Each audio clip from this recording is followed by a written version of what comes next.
फडणवीस साहेब तुम्ही काय वागताय? जिथे तुम्हाला शासन करण्याची आवश्यकता आहे तिथे तुम्ही शासन करत नाही. आणि जो आवाज तुम्ही विरोधकांचे दाबण्यासाठी जेवढा प्रयत्न होईल तेवढा प्रयत्न करत असला तरी आम्ही छत्रपती शिवाजी महाराजांचे मावळे आहोत. जय भवानी, जय शिवाजी, जय भवानी, जय शिवाजी. तुम्ही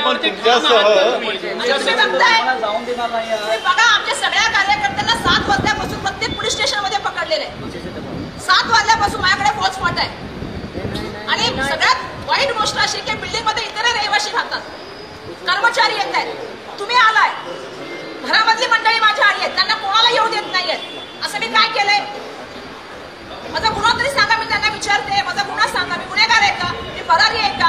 मी अतिरेकी आहे का? की एवढा फौज फाटा लावलेला बाहेरपर्यंत सर्वसामान्य माणसाला त्रास देण्याचं काम त्या ठिकाणी चाललेलं आहे. जे फरारी आहे त्यांना पकडण्याचं सोडून आज पोलीस यंत्रणा माझ्या मागे.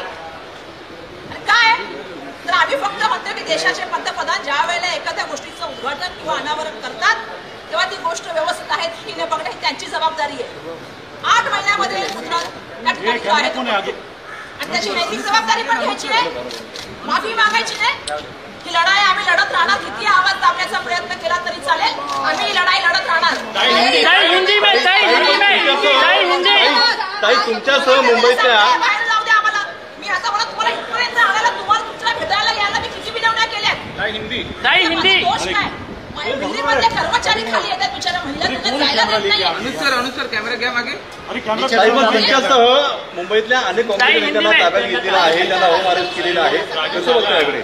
मी तेच बघते की दोन्ही आमदारांना गेले, असलम शेख जे असतील, अमित पटेल जे असतील, भाई जगताप जे असतील, इतरही नेते असतील, का केलेले? माझा हाच प्रश्न आहे की का केलंय? त्याचा गुन्हा काय? देशाच्या पंतप्रधानांना भेटणं आणि मुक आंदोलन करणं हा गुन्हा आहे. त्यांच्या हस्ते पुतळ्याचं अनावरण झालं ना, त्यांनी जबाबदारी घ्यायला नको? जिथे आमची भावना जुळलेल्या आहेत तिथे छत्रपती शिवाजी महाराजांचं नाव आहे, ज्याला महाराष्ट्र ओळखला जातो त्यांच्या नावाने, त्या महाराष्ट्रामध्ये येतात, त्यांची जाहीर माफी मागायला नको?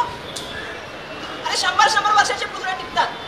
8 महिन्यामध्ये तुझा काय चाललंय? हे सगळ्यांनाच माहिती आहे की जे बरोबर नाहीये त्याच्या बाबतीत ते बोलू शकत नाहीत, कारण ते सरकारी लोक आहेत. फौज फाट्याने आल्यात आणि सगळ्यांनी मला अडवण्याचं काम केलं. हे बरोबर नाहीये. आज बिल्डिंग मधल्या सगळ्या लोकांना त्रास तर आहेच, पण तुम्हाला सुद्धा त्या ठिकाणी त्रास झालेला आहे. तुम्हाला सुद्धा माहिती आहे की सगळ्यांचा आवाज बंद करण्याचं त्या ठिकाणी काम झालेलं आहे. आज महाराष्ट्राच्या भावना दुखावलेल्या आहेत. आज महाराष्ट्राच्या प्रत्येक माणसाला त्या ठिकाणी म्हणून मला या ठिकाणी सांगायचं की आम्ही तर प्रयत्न करतो आम्हाला बाहेर सोडावं म्हणून.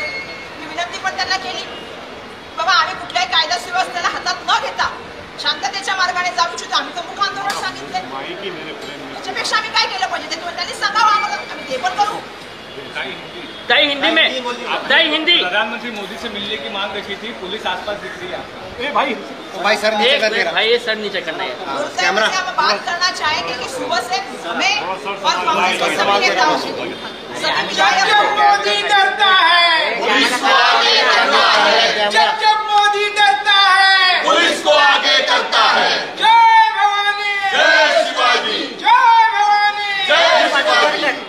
दुर्भाग्य की बात है कि आज हमारे सभी विधायक, सभी कार्यकर्ताओं को सुबह 7 बजे से ही पुलिस ने जो है वो डिटेन करना शुरू कर दिया.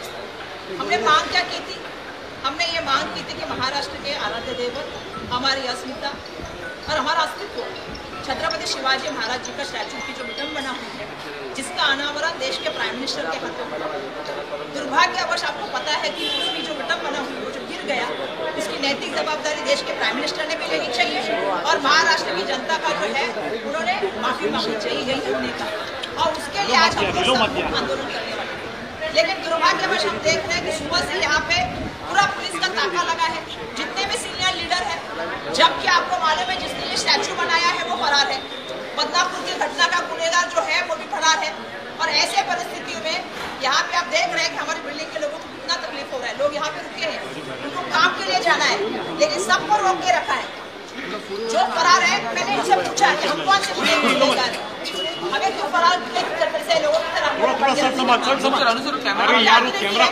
लेकिन दुर्भाग्यवश ना यहाँ के कर्मचारियों को छोड़ के, ना हमारी फैमिली के मेंबर को छोड़ के,